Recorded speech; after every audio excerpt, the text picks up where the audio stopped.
ഒരു back pain ഒരാളുടെ ലൈഫിനെ എത്രത്തോളം ബാധിക്കുന്നുണ്ട് എന്നുള്ളൊരു ഉദാഹരണം നിങ്ങൾ കാണുന്നുണ്ട്. ഇപ്പോൾ വളരെ യങ്സ്റ്റർ ആയിട്ടുള്ള 25-26 ഇയേഴ്സ് ഉള്ള ആൾ നമ്മുടെ ഡിപ്പാർട്ട്മെൻറ്റിലേക്ക് വന്ന സമയത്ത് നടക്കുന്ന ഗേറ്റ് പാറ്റേൺ കണ്ടില്ല. ഗേറ്റ് അസസ്മെൻറ്റ് ബാക്ക് പെയിൻ വളരെ ഇമ്പോർട്ടൻ്റ് ആണ്. പേഷ്യൻ്റ് നടക്കുന്ന ഗേറ്റിന് സമയത്ത് ഏതെല്ലാം മസിൽ ഡീകണ്ടീഷൻഡ് ആയിട്ടുണ്ട്, എന്തൊക്കെയാണ് ബയോമെക്കാനിക്കൽ എറേഴ്സ് നമുക്ക് അറിയാൻ പറ്റും. അപ്പാർട്ട് ഫ്രം എം ആർ ഐയിൽ കാണുന്ന ഒരു MRIനെ ട്രീറ്റ് ചെയ്യാതെ നമ്മൾ പേഷ്യൻ്റെ കണ്ടീഷൻ ട്രീറ്റ് ചെയ്യാൻ കുറച്ചുകൂടി ബെറ്റർ ആവും. നമുക്ക് ഈ കേസ് ഡിസ്കസ് ചെയ്താലോ? നമുക്കെല്ലാവർക്കും ഒരു MRI നോക്കി ബാക്ക് പെയിനും ഡിസ്പൾജും നെർവ് ഇറിറ്റേഷനും അറിയാൻ പറ്റും. ഇവിടെ ഗേറ്റ് പാറ്റേൺ നിങ്ങളൊന്ന് ശ്രദ്ധിച്ച് നോക്കിയേ. ഇവിടെ സ്വിംഗ് ഫേസിൽ നീ ഫ്ലെക്ഷൻ ചെയ്യുന്നില്ല, സ്റ്റാൻഡ് ഫേസിൻ്റെ ഷോർട്ട്നെസ് ഉണ്ട്, പിന്നെ ലെഗ് എക്സ്റ്റേണൽ റൊട്ടേറ്റഡ് ആണ്. ഇതിന് കാരണം നമ്മുടെ നെർവസ് സിസ്റ്റം ഉണ്ടാക്കുന്ന പ്രൊട്ടക്റ്റീവായിട്ട് മൂവ്മെൻറ്റ് പാറ്റേൺ ആണ് കേട്ടോ ഈ ഗേറ്റ് എന്ന് പറയുന്നത്.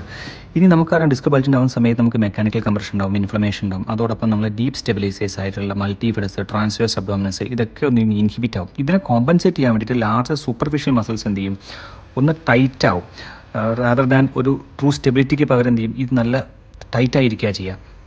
ഇവിടെ നമ്മൾ പെയിൻ കുറയ്ക്കുന്നതിനപ്പുറത്ത് നമുക്ക് ഇതിൻ്റെ മൂവ്മെൻറ്റ് പാറ്റേൺ കറക്റ്റ് ആക്കണം, ന്യൂറൽ മെക്കനോ സെൻസിറ്റിവിറ്റി കുറയ്ക്കണം, അതുപോലെ തന്നെ ഡീപ്പ് സെഗ്മെൻറ്റൽ സ്റ്റെബിലൈസേഴ്സിനെ കറക്റ്റ് ചെയ്യണം, ലംബോ പെൽവിക് കോർഡിനേഷൻ നമ്മൾ പെർഫെക്റ്റ് ആക്കണം. ഇതെല്ലാം ചെയ്യുമ്പോൾ പേഷ്യൻറ്റ് ബെറ്റർ ആയ റിസൾട്ട് വരും.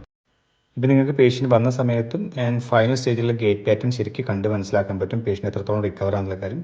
നെക്സ്റ്റ് വീഡിയോയിൽ കാണുന്നവരെ താങ്ക് യു ഫോർ വാച്ചിങ്.